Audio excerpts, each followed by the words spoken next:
Popcorn World.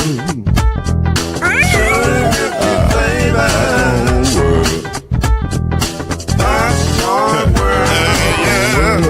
Yeah.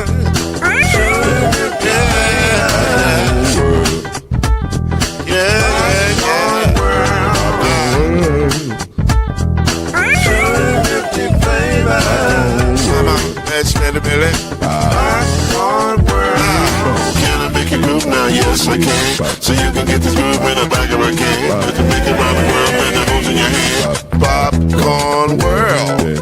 250 flavors gonna make you smile. 250 flavors gonna make you smile.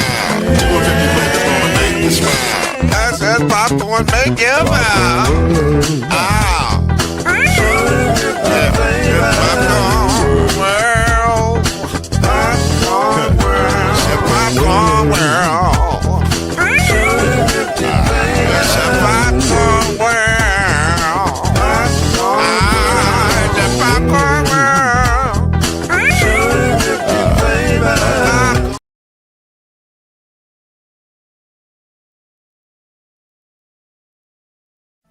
Scoop in, y'all, we got it. Scoop in, y'all, we got it. Scoop in, y'all, we got it. Scoop in, y'all, we got it. Scoop in, y'all, we got it. Scoop in, y'all, we got it.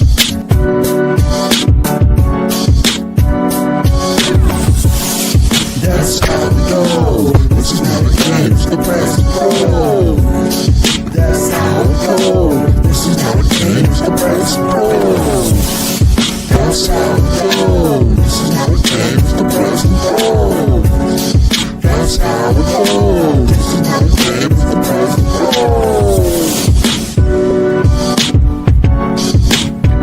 And now, get ready for Ginger Caskins and Lloyd Spence, the press and the pros. Let's go.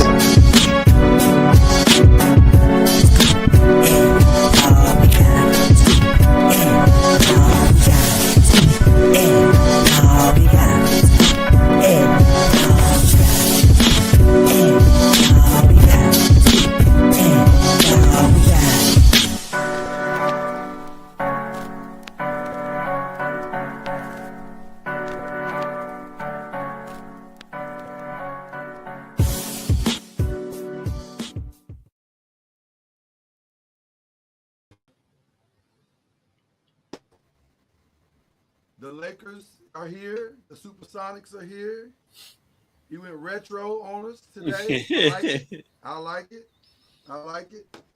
That's Kendrick Haskins. I'm Lloyd Spence. This is Press and Pros. Episode 9. Man, these episodes stack up fast. Yes. Like, it seems like we just started last week or something. But right. No, we 9 episodes in. Right. Almost the double digits. So it's good to be here. A lot to talk about. I don't know why we even wasting any time. The playoffs have started. The chase for the title is on. Let's get to it. And we live. We're doing something we don't do.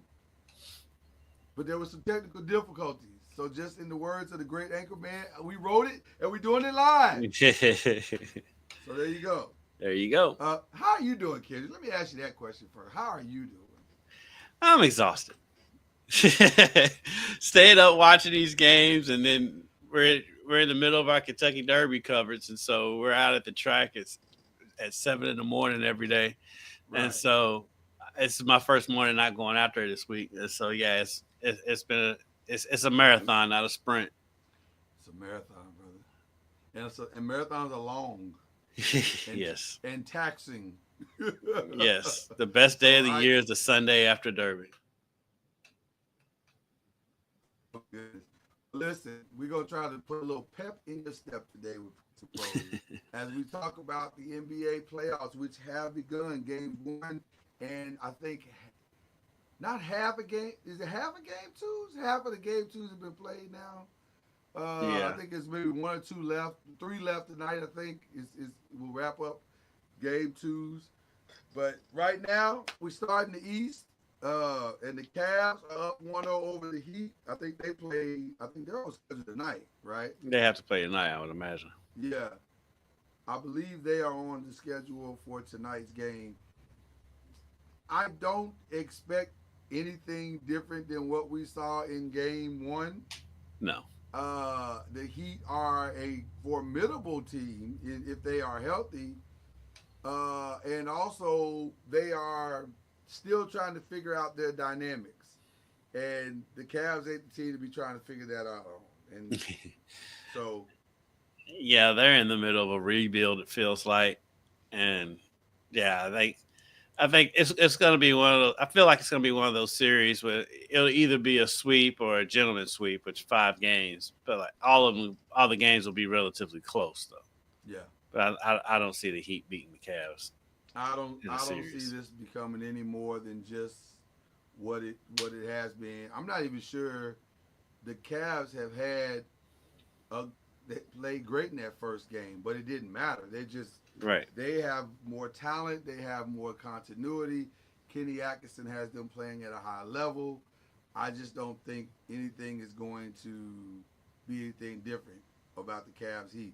I can say the same thing about Celtics Magic. I just feel like it's going to be about the same. Definitely concerned about the Jason Tatum injury. Yeah, I think they'll be fine. Hopefully he'll be fine. But I mean, if White's going to go for 30, that's what makes it. I felt all year like Boston's the best team in the league. You can give me all your records and what Cleveland did, and I like Cleveland and what the Thunder are doing. But at the end of the day, I feel like Boston. The only reason why Boston didn't have the best record in the league is because they got bored. Right. They didn't want so it. yeah, they didn't care. They can win. They can win here or there. So yeah, Yeah. the Magic will put up a fight. And they actually led at halftime in game one, but yeah, Boston just has too much firepower. Well, Boston and the Magic will play tonight as well. I think they have the early game on TNT. Cavs Heat are going to be on NBA TV, which is Some series are going to be relegated to NBA TV. Any Cleveland series for in the opening rounds, yeah, and then well, the Pacers. Yeah, should absolutely be. Which, oh, by the Nobody way, should is be watching blacked that. out here in Louisville, and why we're still blacking out games, especially playoff games in the year of our Lord 2025, is beyond me. It's stupid. First of all, in the year of our Lord is a great line. Let's start with that. I don't get that either. That's weird that they're blacking out games this late Yeah, in the we couldn't year. watch the So Pacers game here last night.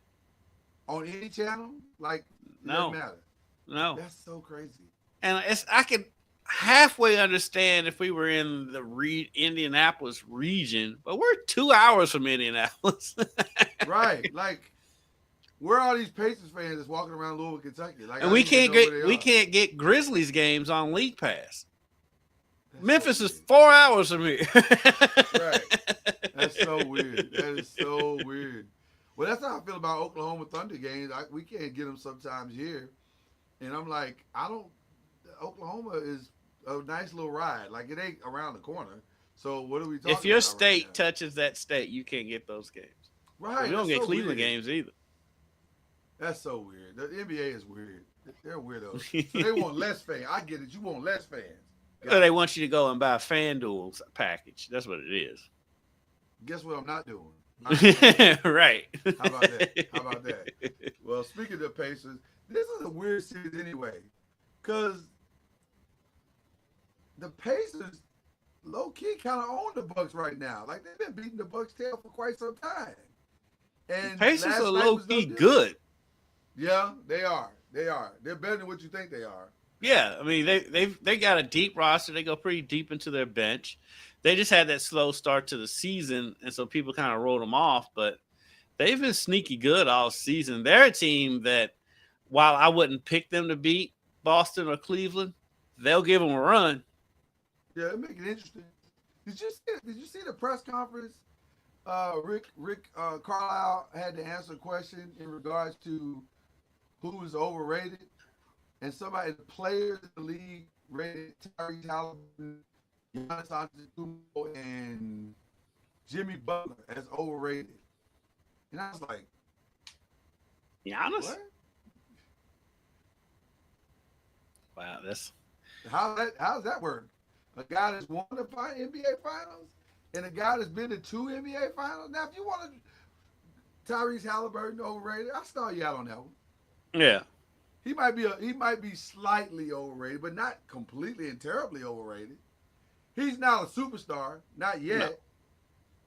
No. But I don't know. I didn't get that. I don't understand how Giannis. Yeah, I don't know how Jimmy Butler Giannis can could make be overrated. possibly overrated. And this was decided by the players.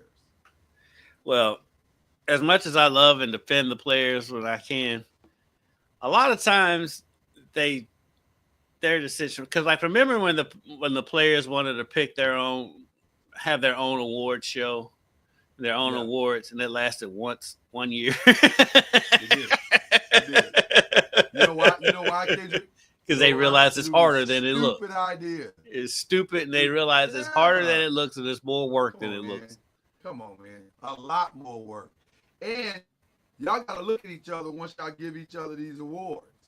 Right. Right? That's the other part. Y'all got to see each other on the court the next year. Right. Oh, you don't think I'm MVP quality? Oh, okay. Mm-hmm. 50. You know what I'm saying? So right. That was just a dumb idea. Just leave it alone. But saying Giannis is overrated is that's overrated wild in and of itself. Yeah. That's saying wild. Jimmy Butler's overrated is overrated. Stop it. Wow. You might not like Jimmy Butler and all things he does, but overrated, stop it. Yes, yeah. I mean, this guy led the Heat with basically nobody to the finals twice. Come on. I mean, Bam and shouldn't have made it either time. No, I mean, Bam and Tyler Hero are fine, but like when the first year he led them to the NBA Finals, Hero was a rookie, I think. He was. And Bam was like in his second or third year.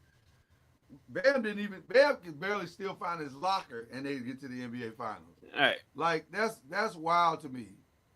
That's wild to me. Yeah, that's crazy. So I don't understand that statement at all. But to each his own. But also I like what Charles Barkley said last night. When you go anonymous, put your name on it. I'm gonna put your name on it. If you go say it. Yeah, say it with your chest. Yeah, say it with your whole chest. I have zero respect for the anonymous assistant coach in the NFL that was talking about Shador. If you got so much to say, then say it. Just say it. Go on ESPN and say it. Don't be a coward. Yeah, that's a coward. Right. So Twitter fingers. Right. So the best series in the East by far is Knicks and Pistons.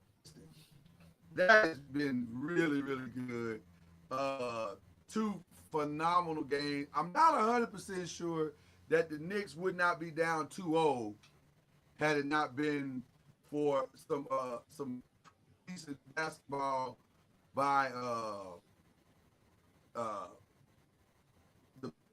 I'm sorry, I'm not 100% sure that the Knicks wouldn't have been down 2-0 had it not been for some decent basketball on the first game with that 21-0 run. But, yeah, it was that run. And Cade Cunningham kind of faded in that game. But I think Detroit might be the better team. They are the better team. Yeah, I think Detroit's the better team. They're younger, they're fresher, they're faster. They have the best player on the floor. I mean, with all respect to Brunson, I think Cade Cunningham's the best player on the floor. I agree. I just don't know. This feels like this might slip away from the Knicks. Just being completely transparent. It does not feel like they got a hold of this thing at all. And they only playing like I think 5-6 guys. That's can you get away with that? That's the bigger issue. And then it's just something funny about the Knicks losing in the playoffs. I think it's because anytime they win a game, they like flood the streets of New York because they won a game in the playoffs. It is funny when they lose. Help me understand something real quick, Kendrick. PJ Tucker's on your bench and he can't help you at all? Like at all? I mean, he's lethal with the corner three. He's physical. He's tough. I don't get it. And all you need, he was DNP. Yeah, he was DNP in that game. I don't understand how Tom Thibodeau thinks at all. Like he's a weird dude to me. He's a good coach, for the most part. But he's a weird dude to me. Like I don't get him. I do not get him Yeah, I don't understand what his why he doesn't like using his bench at all. at It just all. makes no sense to me. And I know they've been ripping Carl Anthony Towns for only getting 10 points, but to me, more concerning than that is OG Ananobi only getting 10 points. Right. Like he needs to score. Like both of them need to score, but he needs to score. But you had three players in that game that only got 10 points. Josh Hart only got 10 points. Not that you want Josh Hart, that you expect Josh Hart to get a lot of Right. points, but still, Jalen Brunson's getting no help whatsoever. Other than Mikal Bridges, he's getting no help whatsoever. And Carl Anthony So Towns, he drives you crazy because you see the talent. One of the most talented players in the league. You just never know when he's going to he's show the up. You best never know when big. he's going to pull a dud and score 10 points He's the best 3-point shooting big man in the league. in the history of the league. Yeah. Which I don't understand why you have to be a thing, bro. You're 7 foot. Who asked you to shoot all these threes? Like He I don't understand. he didn't shoot him at Kentucky. That's what's even more wild. He didn't hardly ever shoot him in Kentucky, but that's because of Cal's system. But yeah, I mean, I don't mind him shooting the threes, but he just got to get tougher in the paint, man. Especially to play in New York. That's what I thought about this experiment the whole time. I was like, I don't know if he's tough enough to play in New York. But I agree 100%. I would like to see him be more Jokic than he is than Kevin Durant. And he's more Kevin Durant than he is Jokic. Like I like to shoot. I don't even mind a mid-range shot at all, because that's cool. But your superpower is on the block, because you're like almost 250, 270 pounds, and you got great footwork. So why are you not on the block bullying these smaller centers and forwards that are trying to guard you, or in switches, you catch a guard slipping or whatever, small forward slipping. Why are you not down there bullying these dudes? Like, I don't understand why you trying to be Kevin Durant when you can. Ain't nothing wrong with being Shaq. What's wrong with being Shaq? I'm just trying to understand. You gotta have that in you. That's just not in him. And so, and like, I don't even mind him shooting threes if he shoots, if he shoots 5-6 threes a game, that doesn't bother me. It's just that he just hangs around out on the perimeter the whole time and they have the ball. And he like hardly ever goes down low. I'm like, you're blessed with this body. He's just a big, strong dude, but you got to have it up here. That's why I said Jokic. I would love to see him be way more Jokic than he is Kevin Durant. I don't think you're really Kevin Durant. I think you're the black Jokic. You could be the black Jokic easy. With his skill set, yeah. With his skill set, because he's a decent passer. He's a decent defender. He can shoot the ball inside. I don't understand why he's trying to be this other dude. It baffles me. It baffles me. This dude went 0-2 shooting threes and 5-11 and 11 for the field. Like, against the Pistons team, do they even have a 7-footer? That's a great question. I don't think they have anybody that's his height. I don't think they do. I don't think they do. I think they're a small lineup. Yeah. They don't. If they have somebody close to their height, he's not playing any minutes. So I don't know. I don't get what Karl Anthony Towns is trying to accomplish. And I'm not trying to pile on, but I am saying, dude, your greatness is staring you in the face and you won't accept it. That's what it feels like to me. Like you're trying to be something you're not, and you could be an all-time great if you just go do this one thing. So I don't know. It's weird to me. Jalen Duren is 6'10". So that's the closest thing they got. And Tolu Smith is 6'11", who doesn't play. So Duren's the only person they have close to his size. I mean, literally, after Duren, the tallest person is 6'8" that actually plays. Well, Paul Reed's 6'9", but so, yeah. They don't have anybody that's his size. Why are Yeah, you you're not? supposed to go. Yeah, Yeah. I don't But get. I mean, that's I not just his don't get it. game. I get it. It's not really his game. But I don't understand how this many years But into the okay, league, that's okay, not your game yet. okay. But here's what I'm gonna say to that. You say it's not his game, but in the definition of insanity, doing the same thing over and over, expecting a different result, Pretty fam, it much. ain't whatever you call in your game. It has not worked. Like it has not gotten you to where you want to be. So try something different. Like it's It okay to depends on. not Well, be it depends on where he wants to be. I mean, he's made a whole lot of money with that game, and he's been an all star, which perennial all star. sometimes is the problem because once you have some measure of success doing something, sometimes you think that's the way you should do it. And just because we rock with you one time or worked one time, don't mean it's gonna work every time. So I don't know. I personally, if I was that size, I would punish these dudes till they cried uncle. Real talk. You would hate me in the post. So I don't know. It just seems. And if it's a fatigue thing, because I know a lot of guys are using the 3-point shot because of fatigue. I get it. Mm-hmm. But to me, that's when you shoot, like you said, your 5 or 6 a game. That's where that's where Jokic is so smart, bro. Like he does not waste energy. He doesn't do anything that don't make sense. He just plays a very intelligent brand of basketball. And I just love watching that dude play. So speaking of Jokic, as we head over to the West, the best series to me right now is the Nuggets and the Clippers. They are having a That could moment easily be in 2-0 time. Clippers. Easily. And maybe it probably should be. If we're It being should be honest, 2-0 it Clippers. We probably being should be honest. 2 Yeah. old Clippers. Yeah, Clippers have played well, and more specifically, Kawhi has played incredibly well.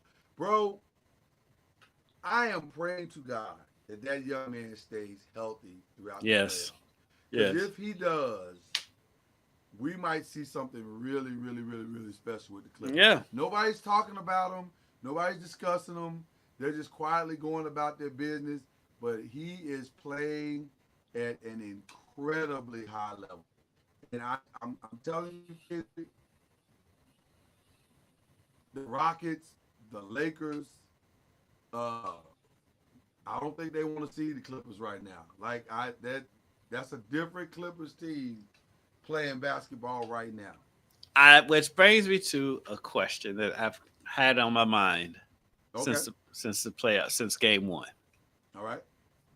Say Kawhi is healthy all these years. Mm. Is this the LeBron era? Mm. Is he better That's than a great Kawhi? question. That's a great question. That's a great question. Is he better than As, Kawhi?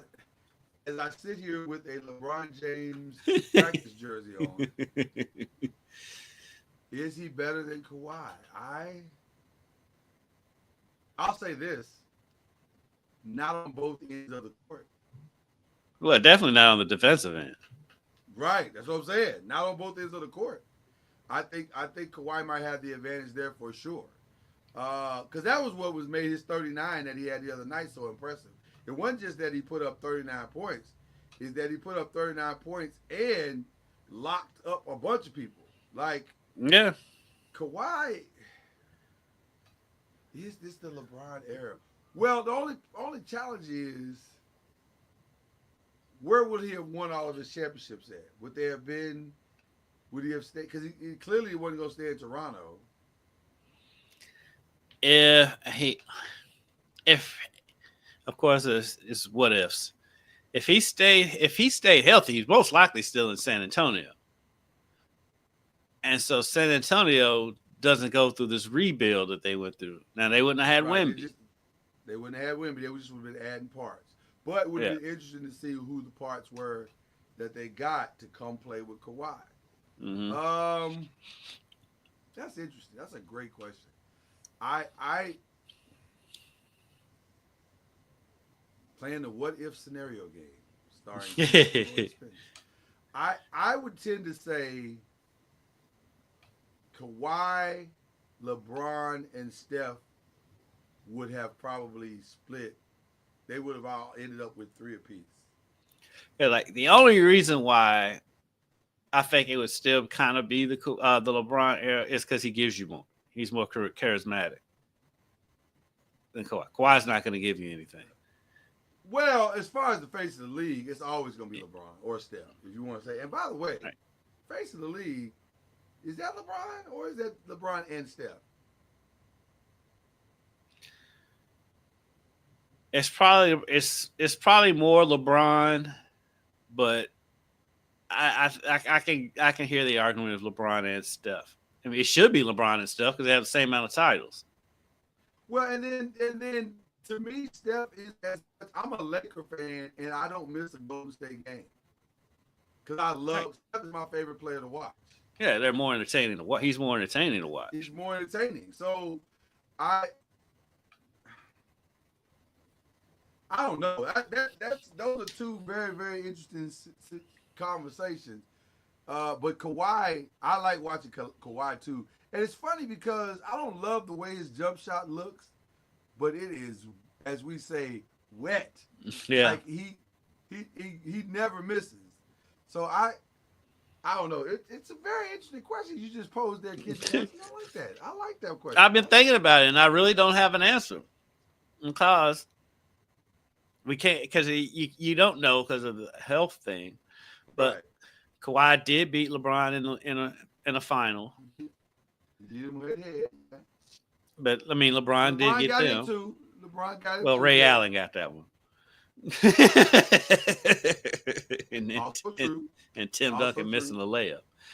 And so, I don't know. That's a great question. That really is a great question. But who do you think wins this one? Like, this is a tough one to call, man. It is a tough one to call. I lean towards the Clippers. Just because I just think I like how James Harden is playing more than I like the way Jamal Murray's playing. You know what I like most about what James Harden is doing? It's the stuff that he's not doing that I like the most. He's not forcing up bad threes. He's not whining and complaining to the refs. And I'm looking at you, Austin Reeves. Not Austin Reeves, Luka Doncic. Right. He's just playing a very efficient, and he's not afraid to just stick with the hot hand. He just kept feeding Kawhi the other night, which was the thing to do. So Norman Powell too. Norman Powell's playing great. Yeah. And by the way, Zubac. Zubac. I watched this guy play. I keep saying Lakers. If you just would have been a little bit of patience, you have your center for the next 5 years. And can you imagine Doncic, Zubac, and LeBron? That would have been perfect. Yeah. So I don't know. He's killing. Zubac is killing. Honestly, top to bottom, the Clippers look like the better team. They really do look like the better team. But I want to ask you another question. What the hell is going on with Michael Porter? He looks very disengaged. I thought they were saying that the other day when they said that the performance said he looked disengaged. You watch Gabe too, I was like, damn, he does look disengaged. Like he does not look, he's there all the way. And he's interesting case because like you see the talent there, but kind of like going back to our Karl Anthony Towns conversation, he's not all there. It doesn't seem like it's not all there mentally all the time. Yeah.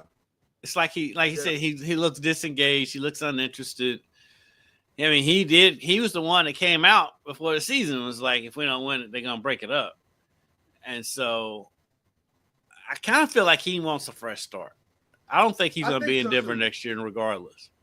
I think so, too. I think you're 100% right about that. It feels like he knows the end is near, and he can't shake that when he's on the court, which is weird because a lot of times I hear guys say, and I've said it's the sanctuary. You know, what I do on the court ain't got nothing to do with what's going off the court. It's clear guys are able to shake what they are doing off the court from on the court. Look at Jalen Green. But at the same time, It's weird that he feels like he can't do that. Like he's struggling with that, and I don't know, man. That might be the downfall of this team because he just can't. I don't think they can win without him playing well. No, they need him because his skill set offers him so much because he's so tall, he's big, he can go down low, he can handle the ball, he can shoot the three as good as just about anybody else in the league. Yeah. He's got the skill set to be, everything that you want, but just some games it's like he just feels like he's mentally checked out.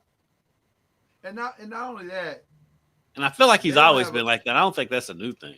No, it's not a new thing, but it feels like it's really showing its rearing its ugly head, as they say, more right now than it ever had. But here's the other part of that I wanted to share with you. Also, they're not deep enough for him not to play well. Right. Like they don't have anywhere to go. So right. It's Russell Westbrook and that's it. Like that's the list. So right. He's got to play well, or they don't have a shot. I don't think DeAndre Ayton played 5 minutes. Jalen Pickett only played 7 minutes. Yeah. When DeAndre Jordan was on the floor the other day, I was like, I'm not used to seeing him play anymore. I'm just used to seeing him over on the bench. Right, and they don't use Dario Saric. They don't use Hunter Tice. They don't use any of the rest of their bench. So they have basically a 7-man rotation, and that's being generous to say it's 7 because it's really 6. And he can't play bad. They have to get contributions from everybody, or it's over. So I don't know. Another solid series right now, in the sense of it's competitive, is the Lakers T-Wolves. Yeah. And is it an offensive barrage? No, it's not that at all. But I think we're grossly underestimating how good of defense is being played. Lakers held, in the modern era, the Lakers held a team to 85 points. Right. We're talking 80s and 70s numbers. Yeah. Now. Yeah. Well, 90s. That was the 90s right. NBA. Right. I think the Lakers, if I were a Laker fan, they would drive me crazy because they have stretches where they play defense like that, where they since the trade, they've had defense that stretches where they look like the best defense in the league. Then all of a sudden they can't stop anything. Right. And I think this series is going to be one of those series. I think there's going to be a lot of blowouts in this series, but it can still go 7. It feels like it may go, despite what Uncle Shay has told us, Lakers in 5. It feels like this is going to go 6, maybe 7 games. Yeah, they're definitely not going to beat Minnesota 4 times in a row. So it doesn't feel like it. But last night was interesting. It was an interesting defensive performance, and here's Naz Reid with 23 points in the first game, and 7. I think he scored 7. I think it was. In this game, that's a big swing. That's a massive swing. You don't normally see a swing that great, and I think that's preparation. That's detail. That's attention to detail and preparation by JJ Redick. Which, by the way, shout out to JJ Redick for going smooth off. Off last night. I was like, JJ, sir. Yeah, I was like, what happened? It was just an inbounds play, and he just flies off the bench, just cussing everybody out. He was not happy. And they were up, by the way, at the time he went off, they were up 11. Yeah. So he was not happy at all. I was like, fam, you are really, but I get it. Sometimes you got to pull the other little tricks out your bag as well. Yeah. And maybe that was one of those, like, I got to get my guys' attention. It's slipping away. Let's stop that before it gets too because far. Minnesota was on a little bit of a run right then. They had a little run going, and the Lakers were able to shut that down. Nas ended up with 9 at the end of the night. But they stopped all that DiVincenzo stuff, kept them to 4. He was in foul trouble, too, though. That was a big part of it. DiVincenzo was in foul trouble all game long. He was. Well, Naz Reid too. Naz Reid picked up 4 in the first half. I was like, yeah. Because his 4th foul, I thought he killed Austin Reeves. Yeah, that was so unnecessary. That was like, okay, you are You are going too far, sir. You got to calm down. You got to. I Calm will all the way never down. understand, and I've seen it more this year than I have in the past, and maybe it's because I saw it and I've paid attention to it more. But I don't understand a coach when you have a player, you leave him on the floor in foul trouble, and you have him out there setting screens. You're setting Right. him up to get it called for a Right. foul. Right. Why are And, you doing that? and you don't think we know that he has 3 fouls? You don't think we gonna flop on this screen? Of course we are. Yeah. So I don't know that didn't That make a one lot of though, sense to me. poor Austin Reeves, he wasn't flopping. No, that was legit. That was, hurt. I mean, that hurt me. Right. I can't be taking falls like that at this big age. I can't be doing it. Yeah, Now, that's a broken hip. I have a question for you. Why does Luka Doncic hate Rudy Gobert so? Have you ever? Can you remember a singular player targeting a guy as much as Luka Doncic targets Rudy Gobert? I think every guard hates Gobert. They do. Guards love taking him out and getting him out on the floor and taking him to the rim because he's defensive player of the year every year. I was just gonna say. Go ahead, finish. Oh yeah, they love to expose him. They love to expose that he's only good around the rim. And yeah, you see it all the time. Luka's more animated about it, but I mean, you've seen other guards do the same thing. So I want to say this, and I think I'm accurate and right about this. I think there are a lot of players that hate Rudy Gobert. Not because of who he is. Not because of who he is. But because, and I feel the exact same way about this particular part. His player of the yearness, defensive player of the yearness, to me, wildly overrated. And that's what all the players tell you. That's what all the players say. Yeah. And so that's why they love to embarrass. They dunk on him anytime they get a chance to. Speaking of getting dunked on, Jackson Hayes. Dear Lord. Oh, God. I felt so bad for him because I said, wow, you just got baptized in the waters of Lake Minnetonka for real. Like that was for real. That's from Minnesota. Yeah. Wow. But yeah, a lot of players, you hear players, it's weird. It's wild. That's one of the rare instances where you see other players call out a player and saying and call them overrated, but they have no problem calling Rudy Gobert overrated any chance they get. The only player that hates Rudy Gobert more than Luka Doncic is Draymond Green. That's the list, but that's publicly. Privately, a lot of players hate it. They just won't say it publicly. They hate it. I mean, I'm sure Donovan's on that list. Yeah, Donovan doesn't like me. I forgot about Donovan. Yeah, Donovan might be a solid number 3. We probably have a legit starting 5 of players that can't stand it. But they all feel the same thing, that he's wildly overrated. And I don't think I disagree, because when I watch him play defense, there are things that he does, and I'm like, you can game plan him off the floor. Easy. You can game plan him off the floor. It's the same thing Memphis is dealing with Zach Edey. You can game plan him off the floor because he's too slow. And now everybody's picking on him. Austin Reeves took about 5 different turns on him. Mm-hmm. LeBron took about 3 or 4 different turns on him. They're getting him in the screen and roll all the time. All the time. And keeping the ball. Him and Nas Reed are going to be in these pick and rolls.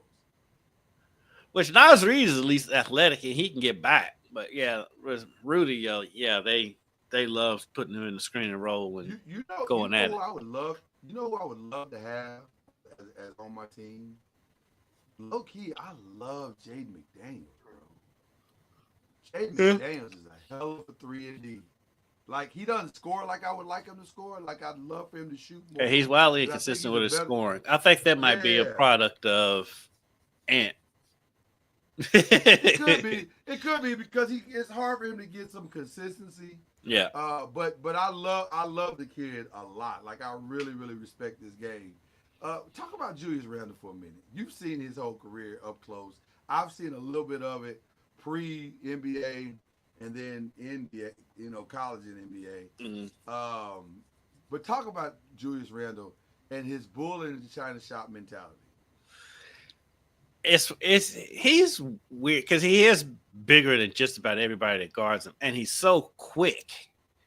I mean, but at the same time, other than being able to put the ball on the floor, has added that. His reliance on that spin move drives me crazy. It's Well, like because it was there in college. I mean, that move goes back, and I mean, you saw him in high school. I'm sure it was probably there then. He's same thing. overly reliant on it, but him, his size, his quickness. I mean, like you talk about footwork, his footwork is elite, and him being left-handed is a huge advantage for him because you just don't you rarely see a left-handed player, especially in the post.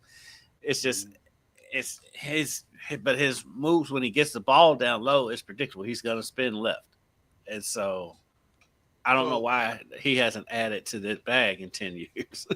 So fun story. We're gonna call this grandpa moment, even though I'm not a grandpa. Julius trained in one ran his program. Shout out to Old School, New School Hoopers Club. And Julius came as a young kid years ago. He and his mom came to the gym, trained at the gym for a little while. And I'll never forget, my friend told him and his mom, hey, your son can't go right very well. He needs to work on that part of his game. And then we never saw him again. But he still really can't go right. Like it's not. He has in 14 years of basketball, he has not fixed that part of his game. He cannot go, and you know that spin. If he spins left, he's going hard left to the basket. Yep. If he spins right, he's pulling up for a jump shot. It's no secret to his game. So it's weird because, like you said, you would think by now, because you've been exposed, my man. You've been exposed. So by now you would think that'd be fixed, but it's not. And it may not ever get fixed. I don't think he's in at this point in the game. He's saying he's 10 years into the league now. Yeah. And so, I mean, it's fine to still use it. It's just the over reliance on it, and you haven't added a power move going right.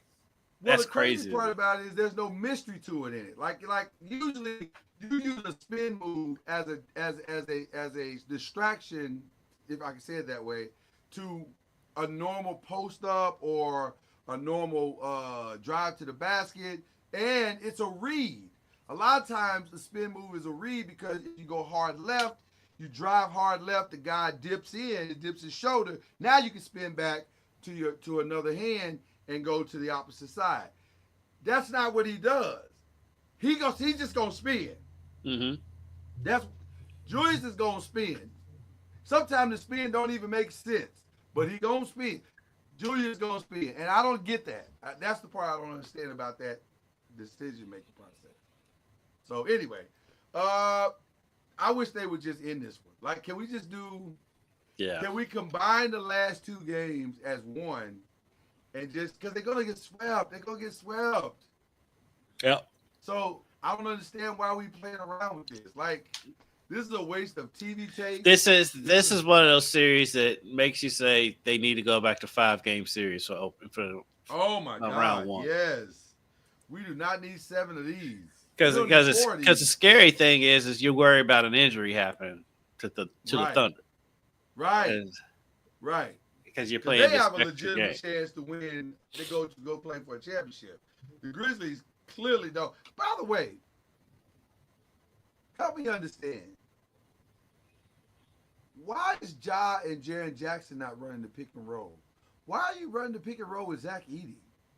They love running They love running the pick and roll with Zach Edey. I don't get it. He's not a rim threat. He is, and he added a 3-pointer to his game. But you have all of that in Jaren Jackson. Yeah, but the difference between Jaren Jackson's 3-point rim threat and Zach Edey's rim threat is that Zach Edey looks like he's moving in sand. Right.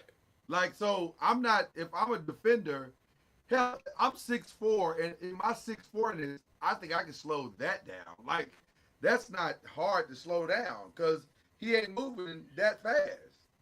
Now Right, he's and he's got a not lot going of to get any size. faster. That I think Right. that's a combination of. I think that goes deeper than just coaching. If you know what I'm saying. Oh, explain. Explain. I feel like that's a GM move call. We Trying to got prove a point. we drafted this dude. We're going to use this dude. Trying to prove I a point. I That could be I, true. fe- I fell in love with this dude during the draft process. We're gonna use this dude. I He's really Dave feel that way. Gellerman. He's Dave Gellerman.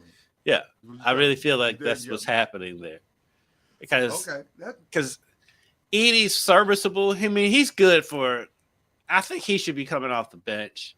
He's good for for a few minutes here and there, maybe 20 minutes a game. But like running the offense through him, that's insane.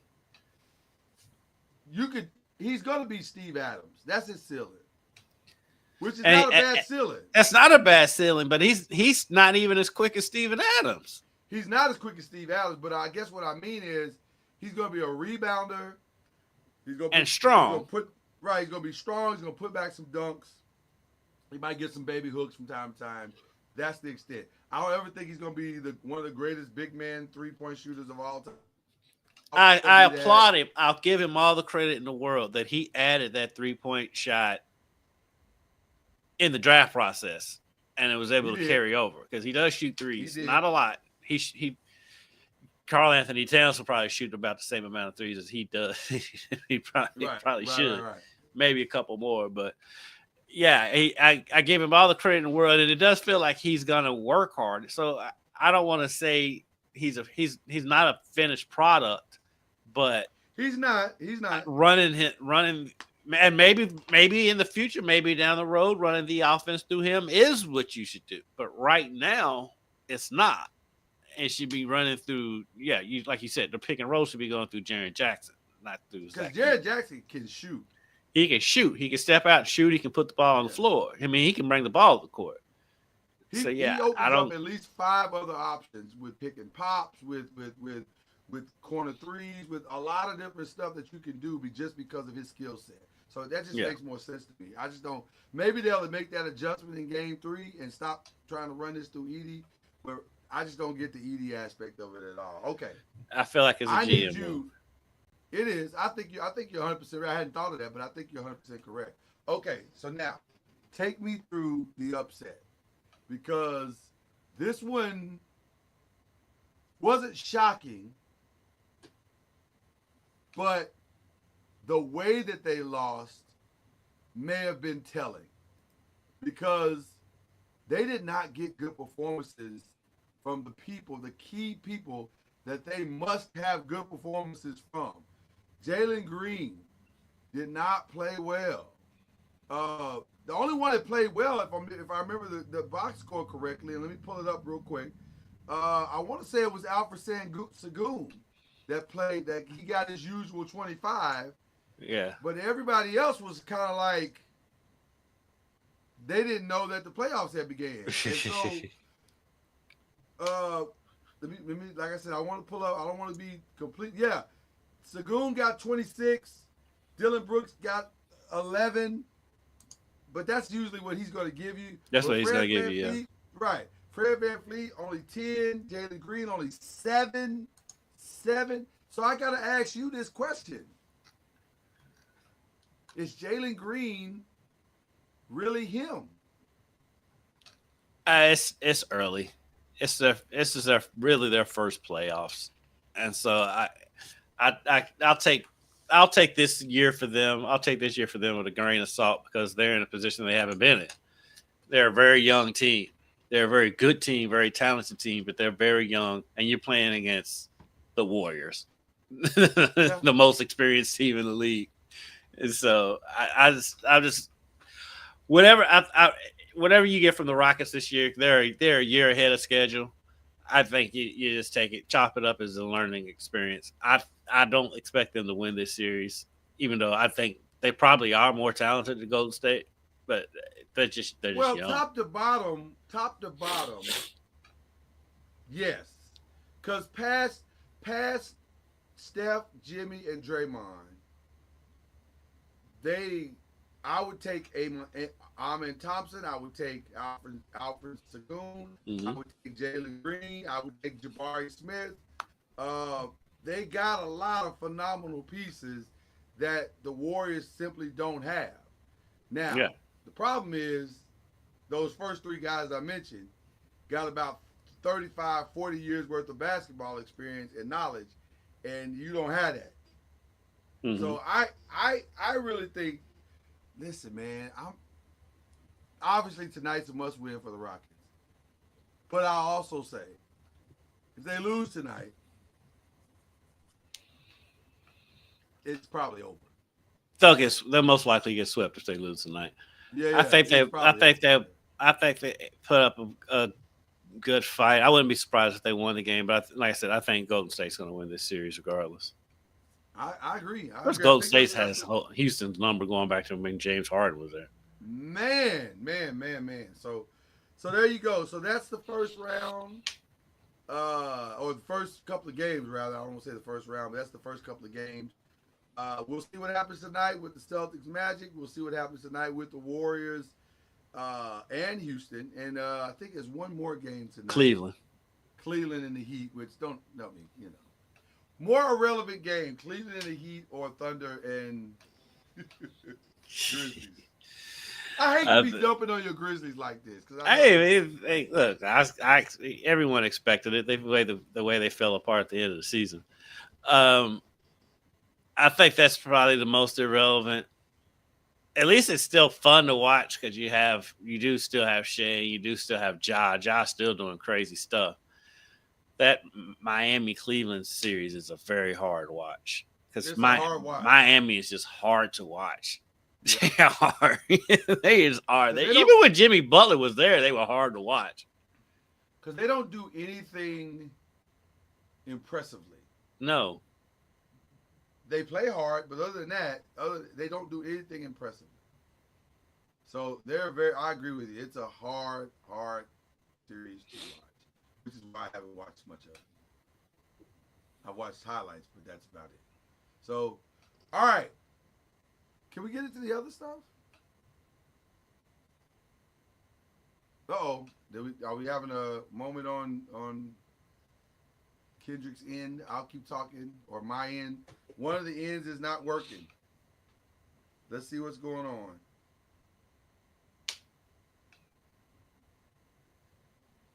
Okay.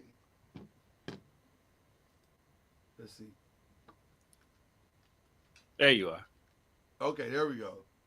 I don't know what happened, but we had some technical difficulties, but we are back. We are back. Okay. You're back. So there you go. So, and this is live, so I can't go back and edit it. It's over. It is what it is, like Cam says. It is what it is now. So there you go. I want to talk about the other stuff, and I want to get the bad stuff out the way first. First of all, the other stuff is fun to talk about every week, but this is not what we're about to talk about now. Is not fun. So Uncle Shay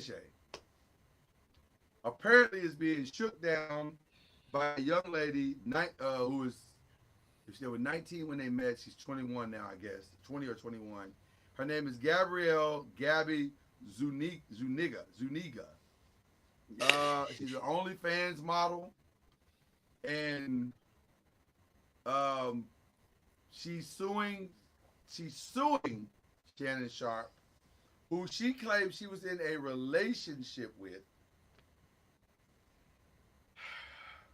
She's suing him for $50 million. $50 million?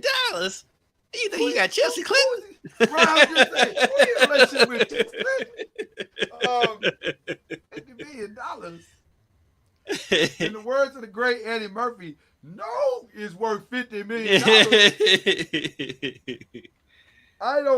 So the accusation, and if you know the story, she's being represented by Tony Busby, who's a snake in every possible way. Yes.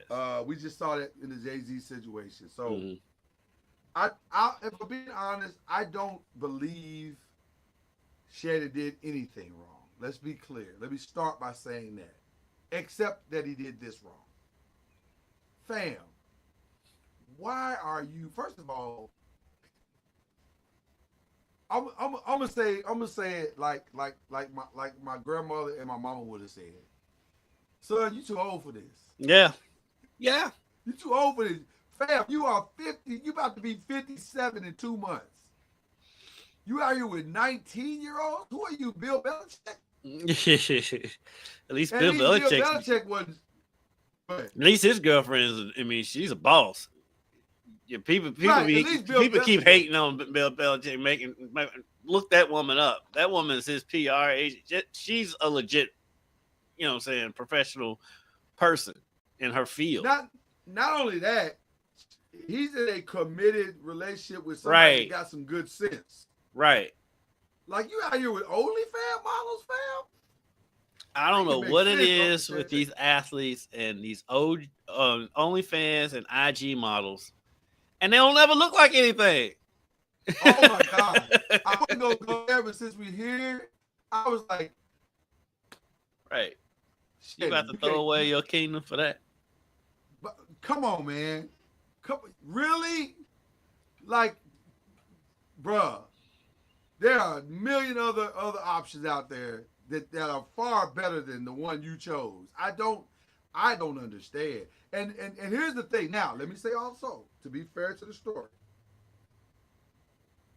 Shannon is about to sign I don't know if he is now, but was about to sign $100 million contract for Club Shay, Nightcap, and all the things that he's got going on.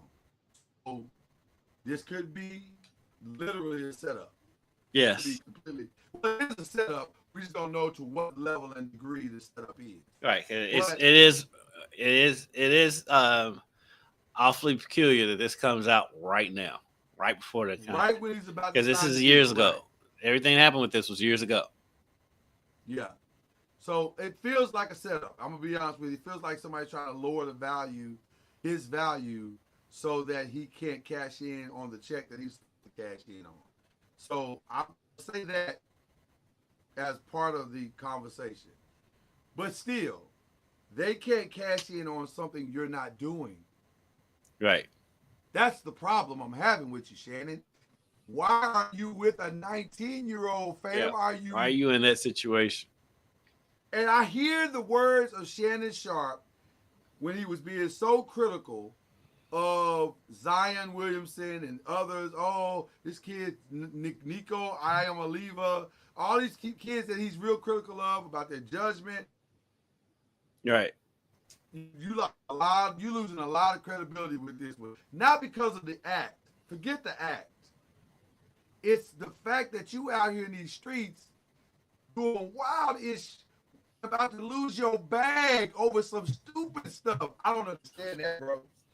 Let me tell you guys a quick story. This old pastor told me this story. He said there was a snake that was trying to cross the road. And he went out. He said, man, it's a busy street. I don't know if I'm going to make it across. And he went out in the road, and he almost made the cross, but a car came by and chopped off his tail. He said, doggone it, I lost my tail. I need to go back and get my tail. So he went back on the road. As soon as he went back out there, a car knocked off his head. The moral of the story is you can't lose your head trying to chase the tail. That's some old black pastor stuff. That's some old black pastor stuff. But he's right. Shannon, you about to lose $50 million over some 19-year-old questionable looking head. Crazy. Make this, bro. I don't get it. I don't get it at all. So, back to you, Shannon. We're praying for you, brother. But, ugh. Yeah.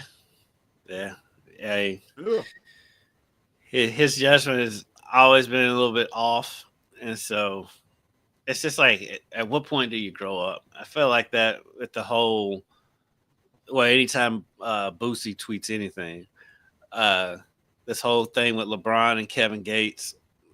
I'm like, Yeah, that's dumb too. I don't even know why LeBron even gave that weight. Yeah, Because I'm it's like, why are okay you? not to respond. Yeah, I'm surprised he So- did because so many people do come at LeBron. I was surprised that LeBron responded to that. I guess because it was his wife. I get it, but I'm like, And she may have felt the way about it. She may have yeah, felt the but way. I'm like, who's Kevin? I mean, Nobody knows. I Excuse- can't name you one song. that stupid 2 phone song. Okay. That's it. I- And I'm like, why are you giving this dude life?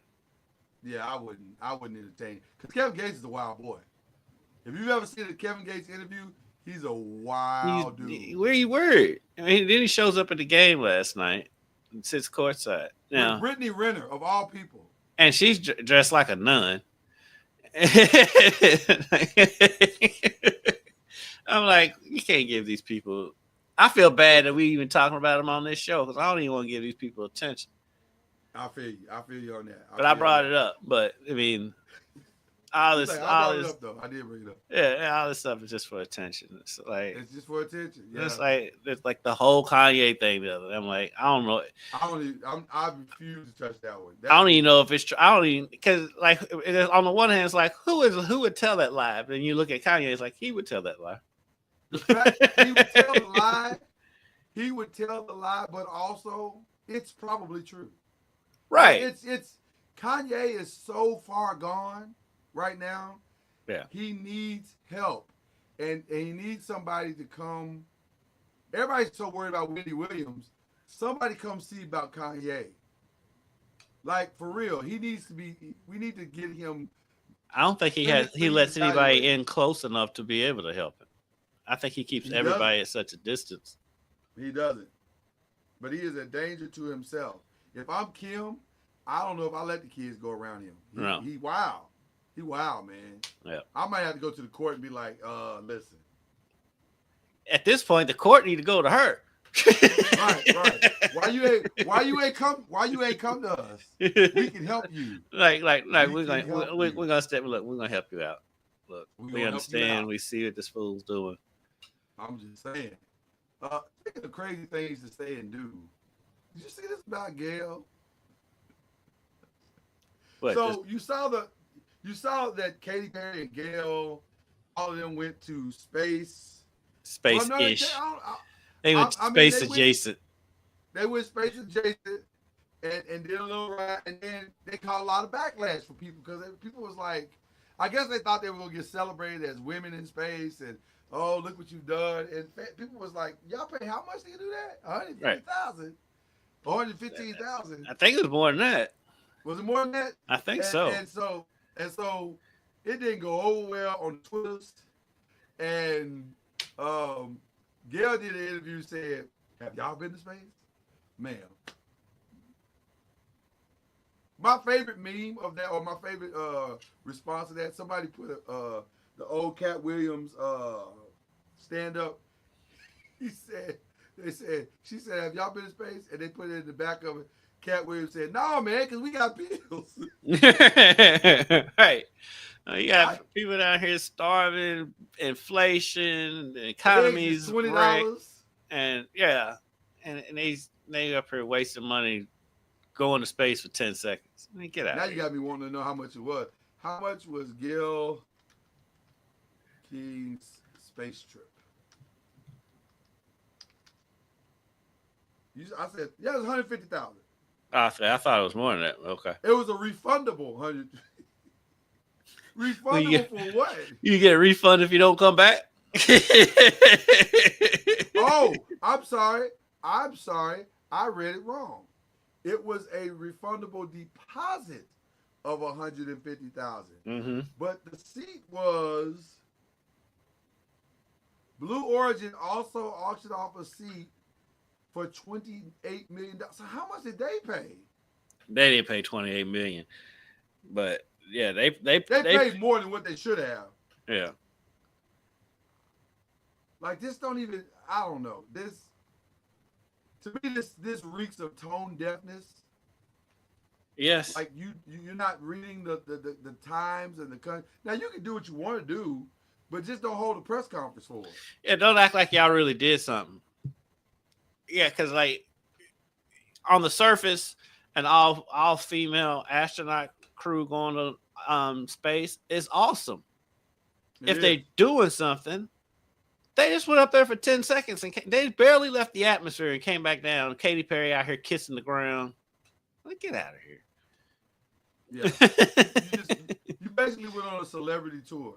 Right. Yeah, she just released her playlist, I think, for her upcoming tour after an album flop. So, like, what are we doing? Did her last album flop? I don't even know. Yeah. Only reason why I know that is because they was talking about it on Levitar. I don't know. I could tell you something. Shout out to Levitar. Okay.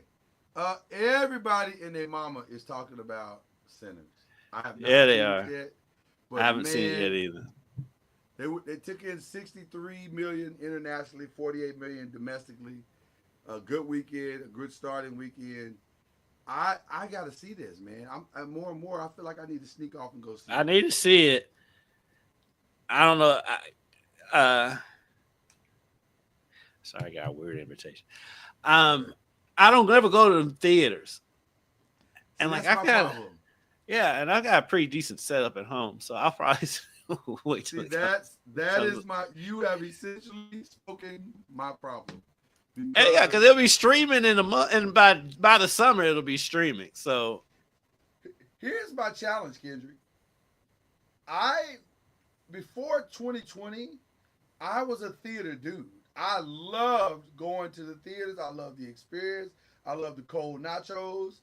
I loved the whole thing. I would go to the more fancier ones that have like full out meals and the comfortable seats. All of that. I love going to the theaters. But once you force me at the house, and I recreated my. I don't need it. And it's so expensive to go to the theater now. I'm just saying, bro. And there hasn't, and really part of it too for me is there hadn't been any really movies that's really made me want to go to the theater anyway. And so that's probably as much of it as anything. But it was like so many movies. I mean, and they're not in the theater that long. I mean, I can wait it out. It'll be on streaming in 3 or 4 months.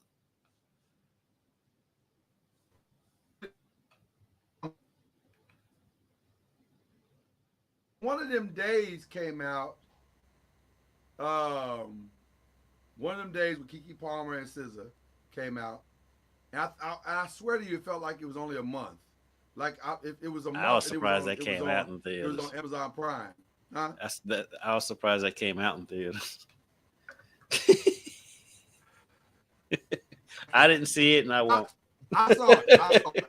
So is it as bad as it looked? Because it looks horrible. It's the female Friday. It's the female Friday, but not quite as memorable or as quotable as the original Friday. Let's see. What was the one movie with Queen Latifah, Jada Pinkett? No. Oh, Girls Trip. Girls Trip. Now that was funny. That was funny. I couldn't see this movie being that. And so it wasn't that. Hard pass. It's not that. It's not that. It's not a horrible movie, but I've seen it once. That might be enough. That might be enough. Like if it came on and I was working and I was bored and nothing is on, it's summertime and the kids are not bothering me and the wife is doing something else and it just had to be playing in the background and okay. Right. But I got you. The fact that I had all those intangibles. Okay. All right. It's one of those TNT movies after the games go off. 100%. Oh, TNT is gonna wear that movie out for sure. For sure. It might become the new Baby Boy. Like real talk. Yo, Jody, my Jody. Right. Why did Baby Boy become so popular? It's not good. And the funny thing is, like, it's supposed to be this serious movie, but everybody views it as a comedy. It's a comedy. It is a comedy through and through. I've never seen Baby Boy as anything but a comedy. Yeah. All right. So the last thing I want to say is that on American Idol this coming Sunday, I guess it is,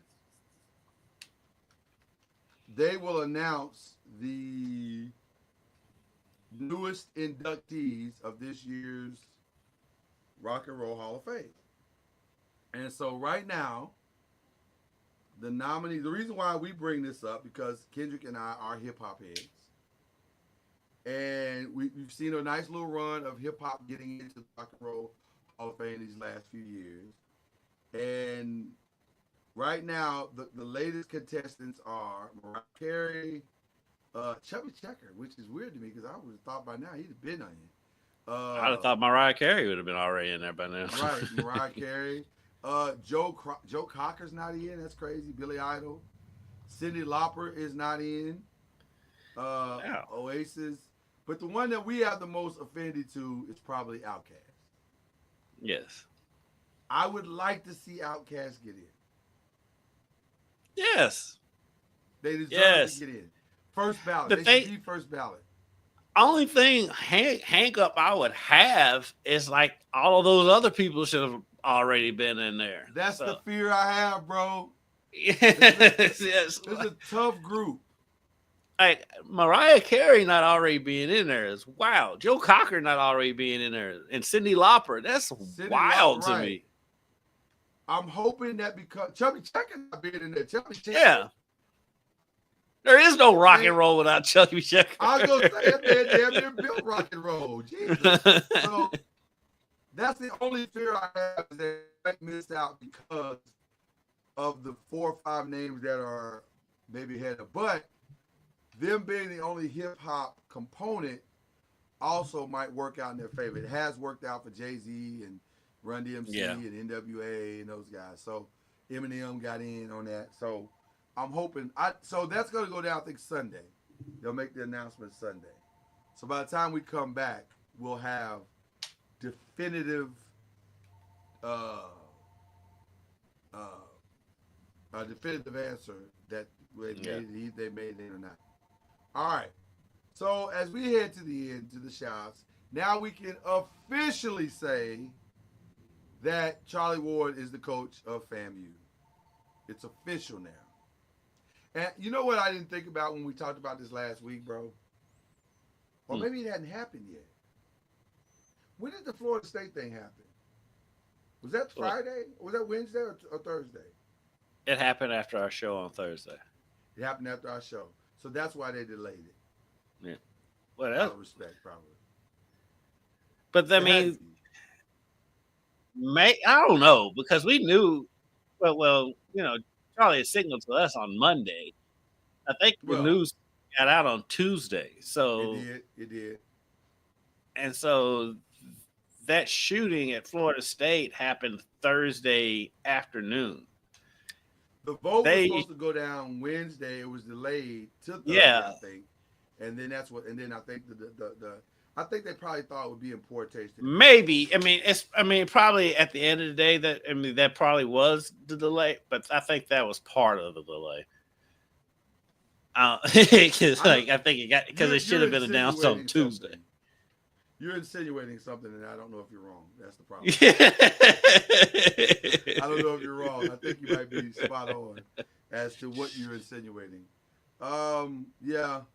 But again, shout out to our guy who will be joining us tomorrow briefly because he's a very important coach now. So, he's busy. He's busy, man. Recruiting. So has to hit that transfer portal tomorrow. Yeah, he will be joining us tomorrow on Believe in the ACC. So if you're not busy in the morning, tune into that. Or watch it whenever you can. Mm-hmm. But he will join us tomorrow. And we're going to have some fun tomorrow. Tomorrow's show's going to be really, really good. I'm looking forward to it. But again, shout out to the great Charlie Ward for taking on this thing. I did not know. Did you know his dad was the coach of FAMU? I didn't know that until I read it when it came out. I did not know that either. Oh. Charlie's so full of secrets. Charlie doesn't really talk about Charlie much. He doesn't. He's very humble. Y'all don't understand. This is the most humble guy. That's why we give him the humble flex. That's where he comes from. Yes. That's where it comes from. His humility is not fake in any way. It is legitimately very, very unique and very, very authentic. So, okay. So shout out to Charlie. Okay, what else? Am I forgetting anything of the other stuff? We good on that? I think we're good. Everything else we have is more fit for tomorrow. If it's more fit for tomorrow. Transfer So there you portal go. stuff and all that stuff. Yeah, yeah, yeah. So we got some exciting stuff to talk about with that. Today's the 23rd. We're probably gonna get some more transfer news tomorrow because the deadline is Friday. I And think so it's. I you're think going. the. I think it's today. Oh, is it today? I thought it was the 25th. Let me I'm confirm. confused because I thought it was at midnight coming into today, but then James Scott entered the portal this morning, and so I'm confused on when the actual deadline. I know. Like, I know the football one was yesterday. It was yesterday.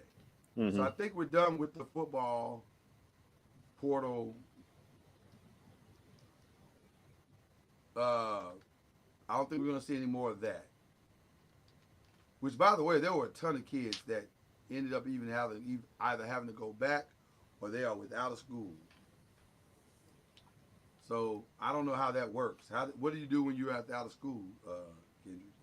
uh, probably end up at uh, either a D2 or a mid major. Wow, that's crazy. Oh, I stand corrected. I stand corrected. Maybe I got dates wrong. So the transfer portal college basketball closed yesterday. So how does So what James does that Scott mean? enter the portal Right. today? I think he has to sit out. I think he lose a year of eligibility. I think. So what does that mean that it's closed? Does that mean you can't transfer, or It you means can transfer? you have to submit your papers to transfer. You can have to enter the portal. You can still be in the portal, but you have to submit to be in the portal. If you already in and had made a decision, you're fine. But you have to make your decision that Oh, you're going to transfer so by the maybe he got deadline. it in just under the wire. He must have. He must have got it in just under the wire. I thought there was a deadline where you also had to make your decision as well. There is that decision. I mean that deadline hadn't come up yet. Okay, so that's fine. That's the deadline I care about. Ooh, that's the one I care about. Well, you know what? I'll have that answer for you tomorrow on Believe in the ACC. I'm not even gonna give that to you today. If you want to know the answer to that, come watch us tomorrow in the morning, and we'll give you the answer. Okay. Uh, Kendrick, who you shouting out today? uh, I'll shout out everybody who is putting in work preparing for the Kentucky Derby. For that 2 minutes of excitement you all get is 2 weeks of Y'all have grinding for us. no idea what my brother. Y'all have no idea what my brother Kendrick Haskins goes through to prepare that broadcast for y'all on March 2nd, 2025.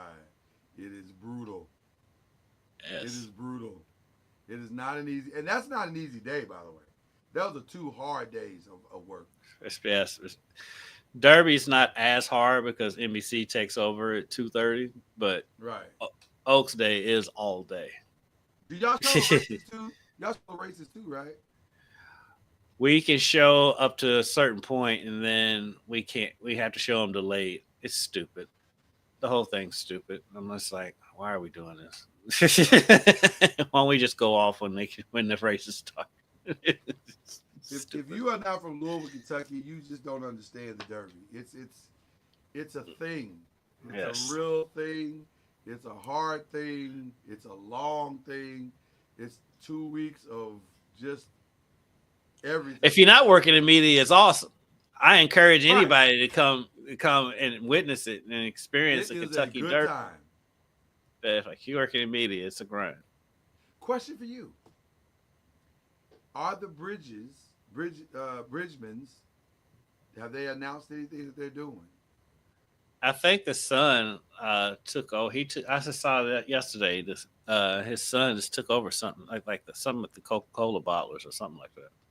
Well, yeah. Well, I was just wondering if he was going to do That Derby because they party used to thing. have the bar. You're right. They used to have the trifecta gala, which I had. One of those I've gone to. I can't remember which one he invited me to. Huh? My wife just walked in. She said Grace for the Race, so that was the one we went to. And then so I guess they're still doing the Kentucky Derby trifecta. I They hadn't typically have like 3 different events. I hadn't heard much, but like you can tell me anything because like I'm just in covering the race mode. I don't go to any of the parties. I don't do anything. So I'll be honest with you. I go to Jock Tails. That's on the Wednesday of the Derby week, and then that's about it. I'll be honest with you. I would be stunned if they had something this year because of his passing. I'd be stunned. Yeah. If they had some. By the way, shout out to the Bucks for having the Bridgman on the bar, the black Bridgman on the bar of their uniforms. But yeah, that means so okay. So shout out to the people working the Derby. What else you got for us? I didn't mean to. I mean that's it. I'll save everything else for tomorrow because it'll be like I said, it'll be more ACC related. Awesome. Well, again, shout out to the Bucks for honoring our guy Junior Bridgman, or my guy Junior Bridgman. He definitely deserves that and so much more. And then speaking of the Bucks, shout out to Damian Lillard and the doctors and medical staff that worked on getting him back from blood clots. Yo, that's a scary thing. Now, I ain't gonna lie to you. I watched that whole game in trepidation. Because I was like, damn, that's some scary stuff right there. That's him. Yeah, with him and Wemby both. That's scary. That is very scary to me. And I don't know. Hopefully he is fine. He played last night, played reasonably well. Mm-hmm. So for a first game back, yeah. Right. It doesn't make it any less scary. Now, did you get as much of a laugh out of him trash talking Halliburton at the end of game 1 wearing that sweater as I did? I did. Yeah, it was a Louis. Okay, it was a Louis Vuitton sweater, but I mean, come on, there's too many colors in that sweater for you to be acting hard. Let me be very clear about that sweater as it relates to Louis Vuitton. I understand the financial value of a Louis Vuitton sweater. That was ugly. It's very 90s looking. That was ugly. I didn't like it at all. Now, you can say, well, Lloyd, you just don't understand fashion. You're probably right. But I didn't hate it. I didn't hate it. I thought it was fine. Would you wear it? Yeah, I think I could wear it. I think I would wear that. I didn't hate it. But my thing was, if you wearing that and you're not playing the game, you can't be getting up in anybody's face. You gotta be quiet. Yeah, you gotta be quiet. You gotta be quiet. I didn't like it. Now, if Louis wants to send me something free, I'm all in. But I didn't love it. I did not love it at all. So compared to what a lot of these guys wear, it was tame. Well, that is also true because he's no Kyle Kuzma. He's not Kuzma. He's I noticed Kyle has not been as wild. It's too cold up there. Yeah. Too cold in Milwaukee for all that. That's also true. By the way, did you see that Russell Westbrook designed one of the dresses for one of the Georgia Amore's outfit? And by the way, it looked nice. It also looked like something he'd wear. It does. Not the dress. That's not what we're saying. Not the dress part of it, but just the style of the outfit. I mean, he's worn kilts. He's worn long skirts before. He's very comfortable. He's comfortable. I very comfortable. I ain't hating. I don't want no smoke with Russell Westbrook or Damian Lillard for that matter. I don't want any of those two brothers will throw hands, but they take chances. They take risks that I personally am not comfortable with. Yes. As I begin to get older, that's just out of my wheelhouse. So, all right, guys, we hope y'all enjoyed this. I promise you will want to tune in to Believe in the ACC tomorrow. We're gonna have a fun. I kind of want to tease it a little bit. Like y'all know it's the draft tomorrow. So guess what we're gonna do? Is that a good tease? Is that fine? Yeah. Or I could just, or maybe I should just say what we're gonna do. Just say what we're gonna do. We're gonna do a mock draft, and I'm not even joking. We're literally gonna do a mock draft. So you're gonna want to tune in, because you're gonna see the software that we're using. We use it. I've used it once. It is amazing, and it's fun. So we're gonna have fun. You're gonna want to be there for the fun. That's all we're saying. All right. That's all we got. We got nothing else. This is not Believe in the ACC. That's tomorrow's show. This is Pressing the Pros, episode 9. Hope you've enjoyed it. We don't go live much, so I hope you guys enjoyed us going live as much as we enjoy bringing it to you. We will see you next week on this wonderful, wonderful podcast.